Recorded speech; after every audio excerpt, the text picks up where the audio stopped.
আপনি কি জানেন ফেসবুকের আবিষ্কার কিভাবে হয়েছিল? হ্যালো বন্ধুরা, আজ আমি আপনাদের সাথে ফেসবুকের আবিষ্কারের গল্প শেয়ার করব।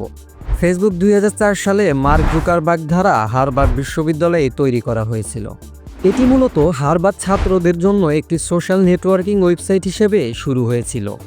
জুকারবার্গ তখন কম্পিউটার সায়েন্সের ছাত্র ছিলেন এবং তিনি একটি ওয়েবসাইট তৈরি করতে চেয়েছিলেন যা ছাত্রদের একত্রিত করতে এবং তাদের সাথে যোগাযোগ করতে সাহায্য করবে। তিনি ফেসবুক নামে একটি ওয়েবসাইট তৈরি করেন এবং তার বন্ধুদের সেখানে সাইন আপ করতে বলেন। ফেসবুক দ্রুত জনপ্রিয় হয়ে উঠেছিল এবং হার্ভার্ডের বাইরেও অন্যান্য কলেজ এবং বিশ্ববিদ্যালয়ের ছাত্ররাও এটি ব্যবহার করতে শুরু করেছিল।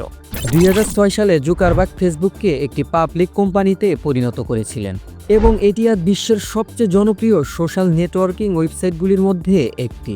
আপনি যদি এরকম আরও অজানা তথ্যগুলি জানতে চান তাহলে আমাদের ইউটিউব চ্যানেলটি ভিজিট করতে পারেন।